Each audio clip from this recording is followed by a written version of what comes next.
तो जिस डर की चर्चा थी अब वही सच बनकर सामने आ गया है। प्रधानमंत्री नरेंद्र मोदी अब 75 साल के हो चुके हैं और इसी मौके पर पार्टी में भूचाल सा आ गया है। 8 मंत्रियों ने एक साथ सामूहिक इस्तीफा दे दिया है। ईडी, सीबीआई और तमाम एजेंसियों का पूरा जोर लगाकर भी अमित शाह भगदड़ को रोकने में नाकाम दिखे। सवाल यह है कि मोदी जी को उनके जन्मदिन का सबसे बड़ा तोहफा मिल गया है क्या? 8 मंत्रियों का इस्तीफा और डगमगाती कुर्सी।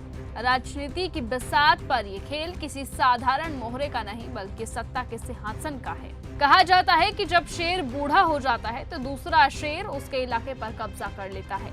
यहाँ भी हालात कुछ ऐसे ही बनते दिखाई दे रहे हैं। अब प्रधानमंत्री नरेंद्र मोदी न केवल उम्र दराज हो गए हैं बल्कि राजनीतिक रूप से भी कमजोर हो चुके हैं। गृह मंत्री अमित शाह भ्रष्टाचार के खिलाफ एक बिल लेकर आए थे। वो आपको याद होगा कि अगर कोई मंत्री या मुख्यमंत्री 30 दिन तक जेल में रहेगा तो 31वें दिन उसकी कुर्सी चली जाएगी। लेकिन विडंबना ये देखिए कि वही अमित शाह सबसे भ्रष्ट बताए जाने वाले नेताओं के साथ मिलकर सत्ता में बैठे हैं।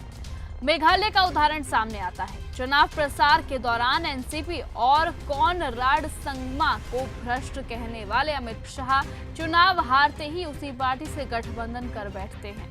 और अब हालात ये हैं कि मेघालय मंत्रिमंडल के 12 में से 8 मंत्रियों ने एक साथ सामूहिक इस्तीफा दे दिया। इसमें एक भाजपा के मंत्री भी शामिल है। खेल यही है।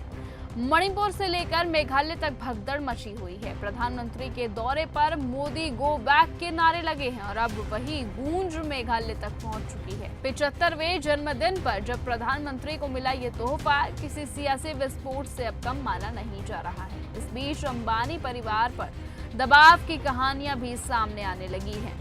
ऐसे में वनतारा केस में जहां पहले शिकंजा कसा हुआ था वहीं महज 20 दिनों में क्लीन चिट दे दी गई है। कांग्रेस ने सवाल उठाया कि सील बंद लिफाफे में ऐसा कौन सा रहस्य है जिसने पूरा खेल पलट दिया है।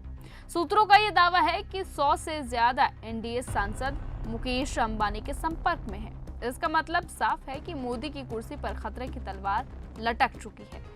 तो उधर सहयोगी दलों की चालें और बगावती तेवर माहौल को और ज्यादा खतरनाक बना रहे हैं। नीतीश कुमार सीट शेयरिंग को लेकर भिड़ गए हैं। इतना विरोध है कि बीजेपी अध्यक्ष तक उनके दफ्तर में प्रवेश नहीं कर पाए। तो वहीं नायडू खुलेआम बार्गेनिंग कर रहे हैं और हर मौके पर केंद्र से अपनी कीमत वसूल रहे हैं। तो वहीं सबसे बड़ा संकट अब यही है कि 75 साल की उम्र का वही नियम जिसे प्रधानमंत्री मोदी और अमित शाह ने आडवाणी और जोशी पर लागू किया था, खुद पीएम मोदी पर भी भारी पड़ रहा है। संघ से जुड़े सांसद नाराज हैं। गडकरी से लेकर विपक्ष के नेताओं से हाथ मिला रहे हैं और चर्चा ये भी है कि संघ संजय जोशी का नाम आगे बढ़ा रहा है। तस्वीर साफ है कि अगर मोदी ने इस्तीफा देकर सम्मानजनक रास्ता नहीं चुना तो उन्हें जबरन रिटायरमेंट झेलना पड़ सकता है, क्योंकि अब पार्टी के अंदर ही बगावत है और बाहर भी समर्थन खिसक रहा है।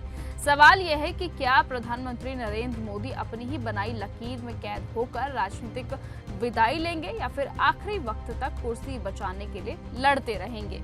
बहरहाल जो भी होगा खूब रोमांचक होगा। फिलहाल आज की इस खबर में सिर्फ इतना ही। देश और दुनिया की तमाम बाकी खबरों से ऐसे ही जुड़े रहने के लिए आप बने रहिए और ऐसे ही देखते रहिए न्यूज गंगा। नमस्कार। अगर आपको यह हमारा वीडियो पसंद आया हो तो इसे लाइक और शेयर करना बिल्कुल न भूलें। साथ ही हमारे चैनल न्यूज गंगा को सब्सक्राइब और फॉलो जरूर करें ताकि देश और दुनिया की हर बड़ी खबर आप तक सबसे पहले पहुंचे।